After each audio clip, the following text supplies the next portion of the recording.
Ụmụnne m na ụmụnna m elota ọnọrọ na nwekwerechi ọ nwanne ọnụ nwanyị mba nnọọ awụchasịalanụ m eyi. Ụmụnne m enweghị m chọrọ ikili ngana gbasara vidio m mere few days ago. Eburu m ụzọ bịa kọrọ ọnụ ote nwanne anyị nwoke Chineke si napụta ya n'ọnwụ. Ele na ụdị o ji napụta ya maka ndị na-ahụbe vidio ahụ na ọ visitiri nwanne ya, ọ bịara bịa hụ nwanne ya nwaanyị ya nọwakwa nọcha lawa. Nwanne ya sị ka edupu ya durute ya na paakị ebe ọ na-agba moto ya afọ mkpụrụ mmadụ abụọ ka moto ahụ ju more like one chance ka ọ bara. Ọ banyena nye otu mkpụrụ nwanne nwoke o nwere. Nwanne ya nwaanyị eguzoro were fonu tinye na ntị na-erekọdụ mee ka omega kọlụ rekọdụ ihe niile nọ na that moto including the driver, including nwanne ya nwoke. Nwanne ya nwoke ama na o rekọdụrụ ha. Nwanne ya alawalanụ rụkwa ka ọma ama ya wụ na ọwụ moto ndị one chance ka ọ bara. Ha eburu ha niile banyega n'ime buru mkpụrụ mmadụ ole nọ nga ahụ erughị 4 the innocent, the rest wụ ndị ntọrọ. Erutele n'ime ọjọọ ebe ahụ na jụọ ha phones ha were kpọwa their relatives place were nsọ. O rutele this young man n'aka ha akpọ nwanne ya, ha akpọ this woman na adị amamihe ji nwanne na ya chọrọ ego ole rute.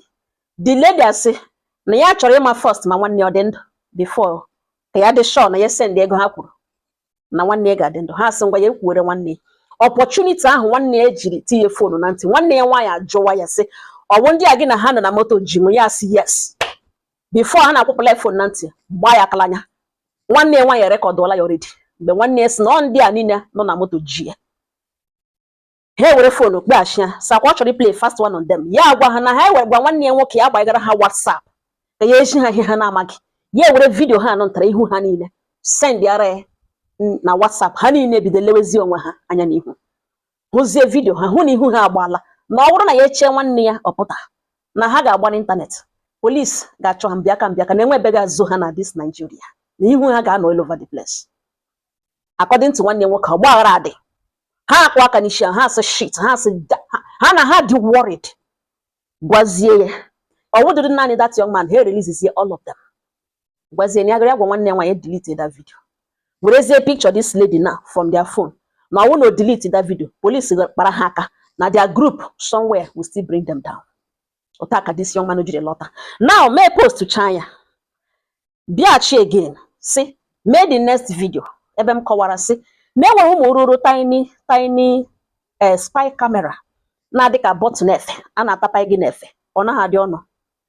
Ị ga-enweta ọ dị affordable, yes, for security purpose. Ọ wọtụrụ ya na gị mewe njem, gị mewe travel, gị zụrụ ya papa gị connect to phone or any of your relative.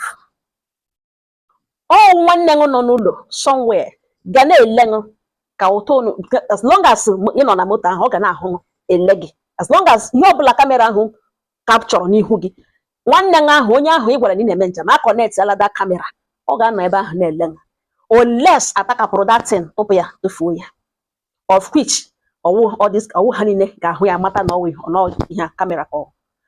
Now adị ama gị tapa ịga ya erute n'ọnụ lekwe ndụ lekwe ọnwa. Enwere nwanne ya nwaanyị bịara bịa ka oke ya ote Chineke si napụta ya n'aka ndị kidnappers. Na nwanne ya kwụrụ ụgwọ ransom he plesiri ndị ke ndị otu ụmụnne ha na-akwụli ha ụgwọ n'ihu ha ka a nụgbuja ha na tebụl read their parts. Na-adị ama gị nweta onwe gị n'ọnọdụ ya gị bịa hụ ha ibu ịdị bugged.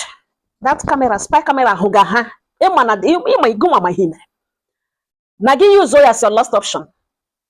Gwa ha sị ha biko na ha release ya ka ịlawa na ihe niile unu mege ngano na elekwe kamera na nwanne gị your relative watch ga ihu ha agbaala na kamera na ọnọdụ na ha biko hapụ gị that na agaghị aga polisi agaghị aga ma everything will be settled. Onye ọbụla ga-agaworo onwe ya.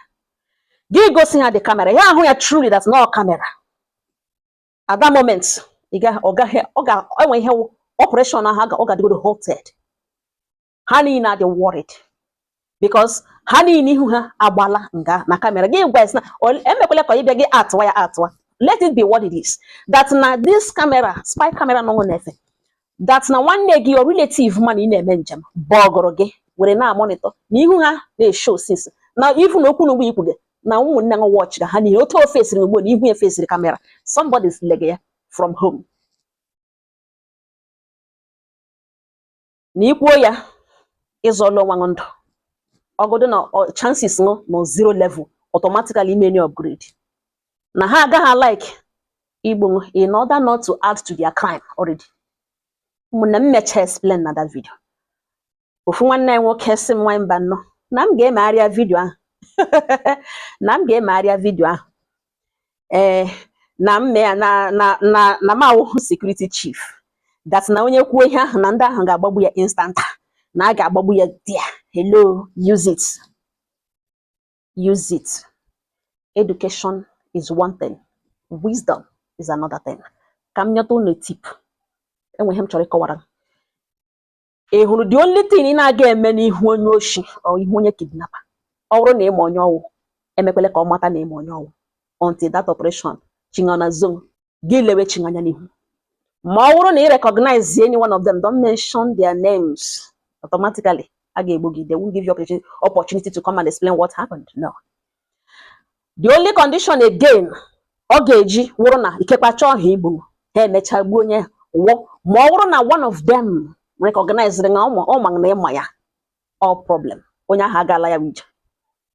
Is different mgbe ị gosiri kidnap ihu ya dị open kpọọ bịa bụrụ ikekwe mgbọ na mere odo okpuchi ihu ka o ruteziri na domain ofe idere ha batala na their board ha afụcha ha fụ n'ihu or something because the only way ha ga-eji ha ga-afụpụchi those things ma ọ bụrụ na or maybe get recognize ha mana once ha bara ime ọja ha lose guard.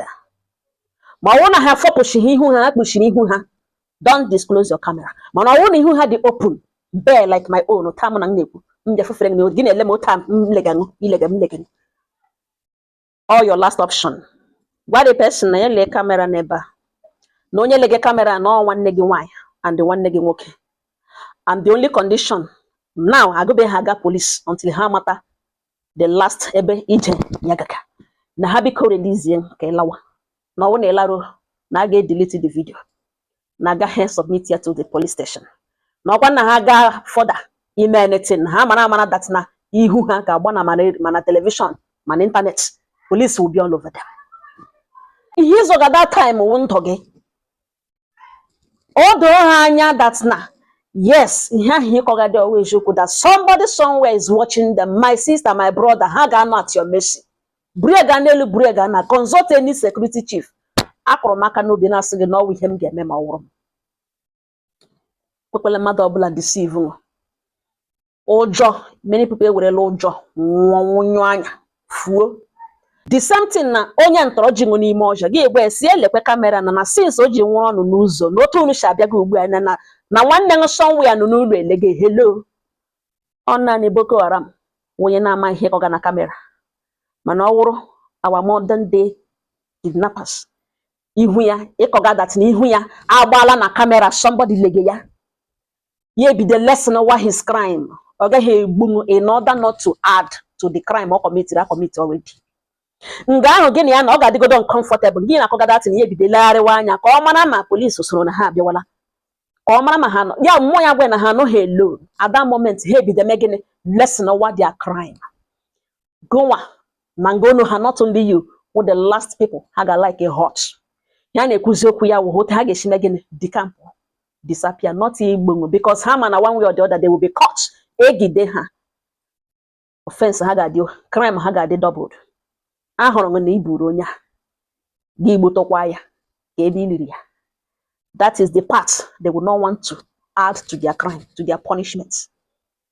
Ọ ga-akara ha mma na ha hapụrụ na ndụ polisi gidezie ha ya wụrụ ihe prison mana ọ wụrụ normal kidnapper na-awụ Boko Haram gị gwa ihe ọ gaghị like ịkọ ọkọ ha yes ọ ga-eme ebi ha aṅụ dị chọwagodo isi onwe because ọ mahụ metel rụla ha bịawa because e rekọdụ ga ha from ebe shi buru ha ọnụ bata n'ime ọja o doro ya na ahụ ga na ahụ gị ihu ya ngwa ebe iwe ya ga-aga at that moment ikwuchara this ihe ọ ga-emezi tụpụgazie that camera ha ga-deliberate wezie n'ime ọnwa ha aghọta check wezie their movement check wote ha shi buru n'otu onye shi so na ihe a niile somebody recordụrụ ya no they will not like to add to their crime. Ọgụdụ na-ebuo na agaje ebe a ka a ga harvest organs nga ahụ ka ọ endrị enwe ihe ga-emere n'ụwa ka ha metụ ntutu isi n'aka aga terminate that operation. Ha agaghị like ka add ya to that's their crime already because the punishment will be severe. Ọ bụrụ ma ga-acharge ha for whatever crime that can be called, not murder. That was one of it. That is the part they would not like to add. You have your own option. He in danger. The exposure not already. At that moment, he be the way in on his crime. Ogodo ke ngoro ihe. Ngidere anya ya ekpuchie. Once e gware, je camera na ihe ọhụrụ ngoro ga-ekilia ngwa ngwa. O kilia ihu ya elarịwa anya, enyo anya n'ime ọja. Ihe ọzọ ga-ahụ guy na bad market. Ha ga-ebi ha unu dia. Ha ga-ebi ha unu nga ahụ alagodo first. Ha ga-ahapụ unu nga ahụ alagodo first. Ha ga-agbalagodo zogodo isi onwe ha because what if egidekwana ha? Ke crime a charge her with? Ha ga like add their mother. Ekwele mmadụ ọbụla deceive. Any na awụcha ihe ka ọ n'okpu. Ụjọ. Gị hapụ ụjọ ya eri ego. Go to any security, play my video. They will tell you. Onye oshi bata n'ụlọ ngụ hụ kamera n'ụlọ ngụ. Ya mind wagodo step ya. Onye oshi bata n'ụlọ ngụ hụ na ime ụlọ bụ kamera. Ya ọ ga-adịcha comfortable. Ọgụ na ọ cover ihu, ọ na ihu ya ghere oghe. Ọla agụnwa ya. That is just the truth. Kwele mmadụ ọbụla worry. I still stand my chest. M gwago no ihe m ga-eme ma ọ wụrụ m. Agwakwala no no ihe somebody mere ya ke odo no nwanne ya. Nwanne ya why ọgbagbu uhi ya. Ọ wụrụ go nwa wudi kidnapper. I ga-eme ya. Somebody jingo camera. Na kemgbe ọkọta ikwe shi n'ime mere odo dragara bata n'ime ọcha na elega ọnụ. Ihu unu niile na ọgbala dia. Na onye ahụ lega unu na-enwe ihe mere ngụ na picture ngụ video niile na a ga-ele n'internet. Ị ga-elesen that crime nga ahụ. Biko m sị John ewu the kidnapper. Onye ị gara buru your victim. Ị ga-aga n'ihu iwepụ ndụ ya. Ọ wụrụ gị nwa ị ga-aga n'ihu iwepụ ndụ ya. Ma ihe ọnwa n'ọnọdụ dị ụta. Ọ nga ọha m n'ọnụ.